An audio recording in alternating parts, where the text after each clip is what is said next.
G'day everyone, Turbo Tristan here. In today's video, we will be fitting an Exedy racing clutch to RHONDA, the racing Honda.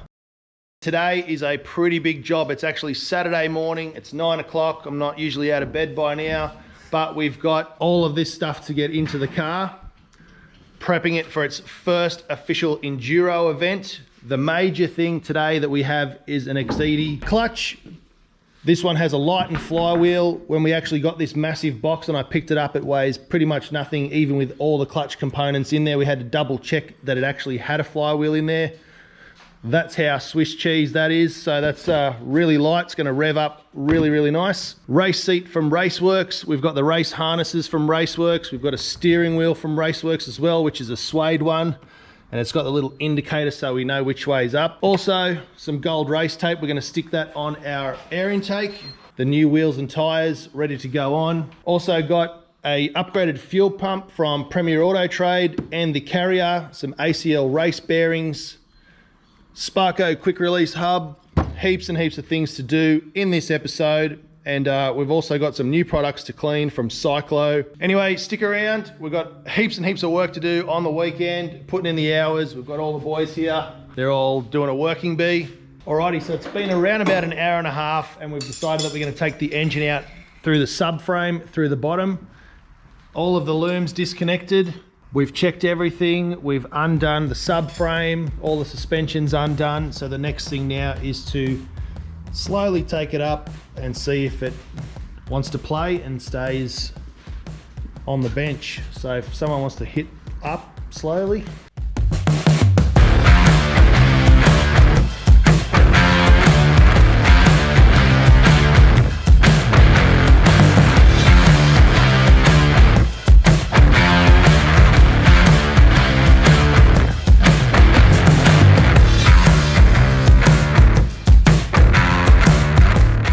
Not bad, just the power steering cooling line. Everything else was pretty sweet.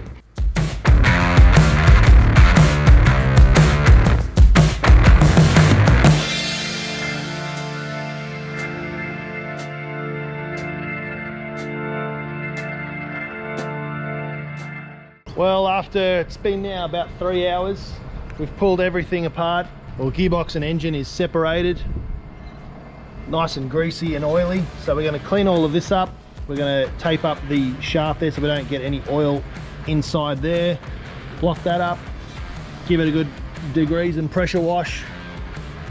John was saying that this clutch was well overdue to be replaced based on how these springs are poking out. It's pretty much worn and it's an original Honda clutch. So don't know if that's ever been replaced before, but we're going to clean the whole engine up, give it a good degrease, block up all the ports, and then we can slap it all back together. And now we know that this Exedy clutch is going to handle all of the punishment that we dish out at the racetrack. All right, one thing that we are going to be addressing later on will be the brakes. Down here we actually have some CU2 calipers. Now these are a twin piston. Something for down the track. At the moment we're going to keep running the same CL9 calipers, which are a single piston, but we do have that ready to go. And I'm also thinking about adapting to 5-stud on the Civic. There's some CRV hubs, but one thing we are chucking in today, which is when I was at the wreckers, I found that the CU2 drop fork, I think it's called a drop fork, is around about close to 10 millimeters shorter than the CL9 one. So I'll just stand those up. So if we just stand those up, it's probably, it's a bit hard to do with one hand, but it's around about, say at least 6 mil shorter, maybe up to 10. So we're gonna stick those in. Also gives you a bit more clearance around the drive shaft, not that we really need it, but it gives you a bit more angle space too when you're turning the wheel. And it's a lot beefier. So gonna swap those over. This diameter is exactly the same. So yeah, we'll see how that looks and helps it drive with a bit of rake and able to get the front end of the car down a couple of mil lower, just because the max speeding rods, coilovers that I've mentioned to them, they don't really go too low in the front or anywhere around the car, but we'll leave the back up because apparently That's how you do it in Hondas. You have the back a little bit higher than the front. All right, so just measuring the flywheel weight differences now. This one is 8.1 kilograms. And here we have the Exedy lightweight one. Let's chuck that on.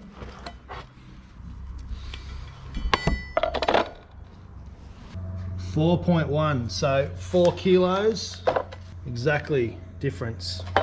Out with the old one, time for the new one. We're going to get John to tell us all about what we've got. So over to you, John. All right, we might just have a look at the differences between what the Exedy race clutch and the standard. In the covers, much heavier diaphragm. This is a spheroidal. Let's start again. Spheroidal.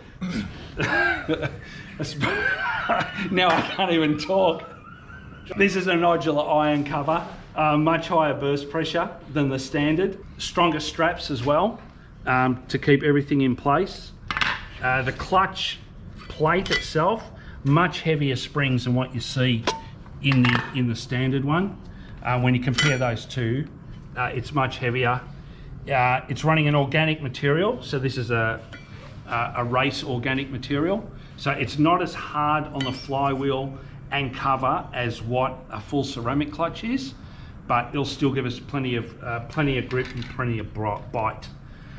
With the flywheel, it's a full one-piece chrome moly flywheel. It's been nitrated, lightened. It is machinable as well, so you can still machine these and get another life out of it. And as you saw, it's about half the weight of the original. And this is rated to 18,000 RPM. So let's hope we're not getting up there. No, let's get to 18,000 RPM. Yeah, so we can try that. It also comes with a input shaft so that we can align the clutch properly, and new thrust bearing and a new spigot as well. So everything we need to do the clutch and do the right job on it. Awesome, and if anyone's wondering, here is the part number, HCK-9111 SMF HD. That is the full race clutch kit or street and performance heavy duty clutch kit from Exedy. So just before we stick the new one in, take a look at this guy. We pulled it out just in the nick of time. John was 100% correct with his diagnosis. We are down to the rivets. There's zero clutch material left on there on this side, and you can see the flywheel has been nice and hot many times. The bearing has been wearing into the cover, or the cover's been wearing into the bearing, and that was pretty much flogged as well. So perfect time to change it right before a 6-hour enduro.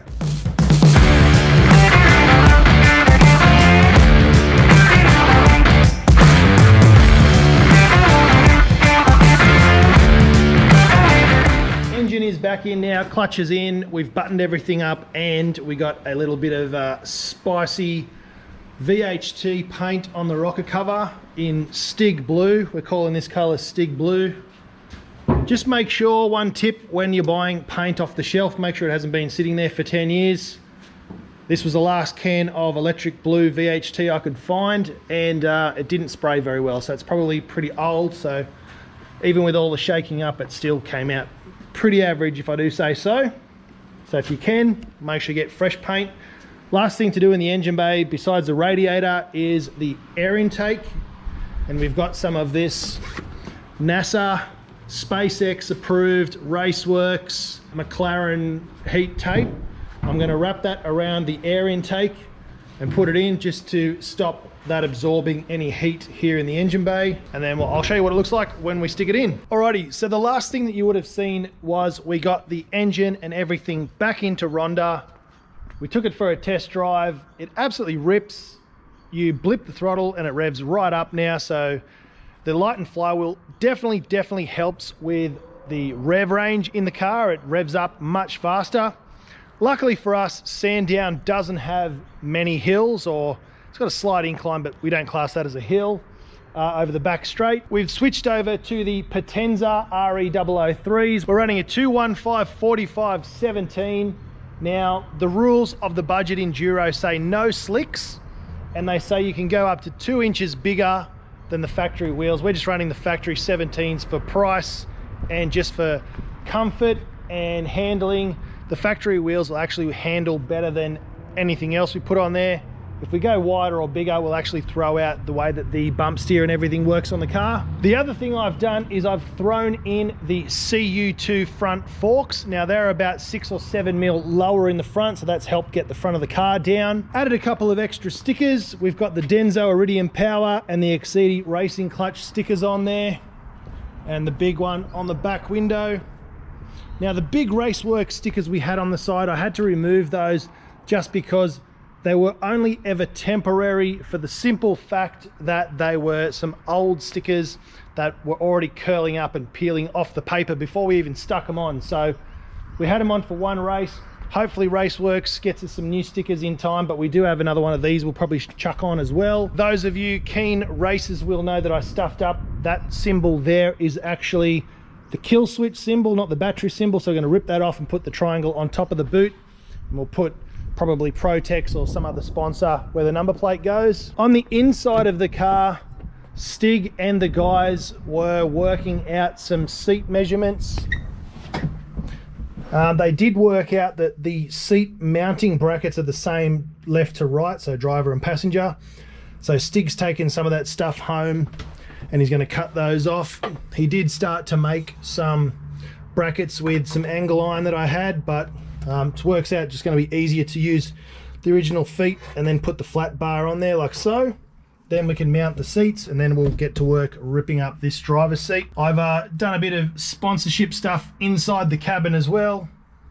That doesn't work for the CD player. We've just got the fan here, so we get RACEWORKS there, Exedy Racing Clutch, RACEWORKS equipped, and of course spool up on the dash there, so you guys have got something to look at when we're racing on the track. The other awesome thing that we've done is under the bonnet, so I'll show you that now. So behind me is the engine. We've pulled it out. I've wrapped this with the gold McLaren heat-proof tape, given the car a bit of a wash. We painted this with VHT electric blue. Looks pretty awesome. Again, that was a Stig choice. He likes blue stuff, so we used it on there. The rest of us weren't that fussy. But we've put in the clutch, cleaned everything up, checked all the sensors. We've cleaned up the injector tips. They were pretty gunked up, and also while we had the manifold split in half, we took the time to carby clean out a lot more carbon and stuff in there so the air intake's clean. Simplified a lot of these hoses, so they're all good. New gear oil, new engine oil. We are ready to rock and roll. One other thing cosmetically is I found a front lip at the wreckers. It's not 100% mint, it's pretty beat up, but does look pretty cool, does look pretty aggressive. So since we've had the car, we've changed the wheels. We've gone from 16 to 17.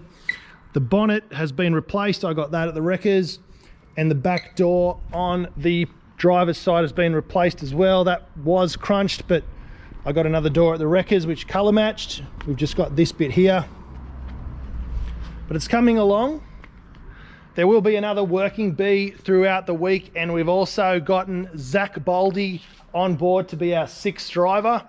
So we'll be getting other YouTubers and other execs and people from different companies to be our 6th driver, which will help with sponsorship stuff. It'll help with exposure, and it'll just make sure everyone has a lot of fun and a good time, and we share the love with RHONDA. She's a pretty giving girl. So yeah, that's what's coming up in RHONDA. We've got another episode later on this week where we've got Zach coming down. We've got to get the seat in. Hopefully the boss kit arrives. We can stick the RACEWORKS suede steering wheel in, some harnesses, a little bit of sound deadening removal. Fuel pump, we'll change that out just because. To an upgraded one, maximum fuel pressure. Then after this event, probably we'll tune it and maybe look at some headers or something, I don't know. Eventually down the track it will be K20 oil pump, then we can really send it to 18,000 RPM. Yeah, I hope you love the progress. It's a lot easier filming the wrap-ups after the guys have gone home. They rocked up at 9 o'clock on Saturday. It's now Sunday. They left last night around 7 o'clock. We did stop for a couple of hours for a lunch break and a chin wag, but we got a lot of work done.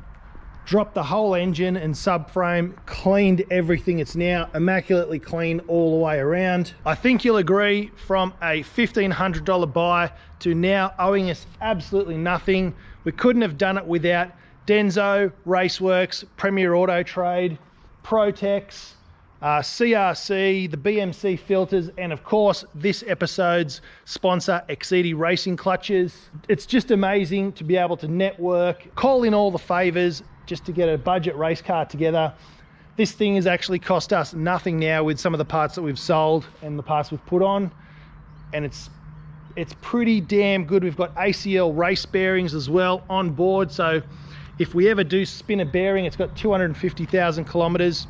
We'll then chuck in some ACL race bearings in there, give it a freshen up, new rings, and a K20 oil pump.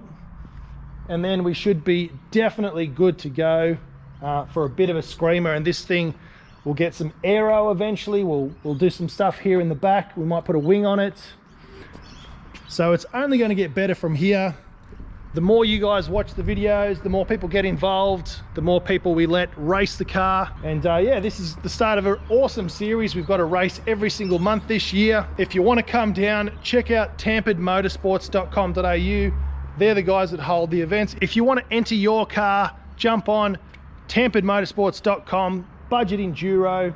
Car needs to cost less than $4,000 approximately. You need a helmet, long sleeve shirt, enclosed shoes, long pants.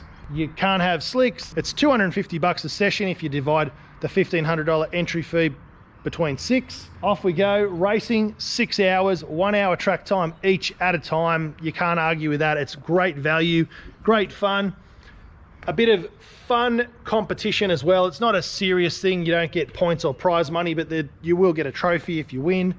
So, you know, bit of fun for everyone involved. Anyway, that's it for this episode. Thanks for watching. Don't forget, spool up, bring the boost. We'll see you in the next one. Cheers.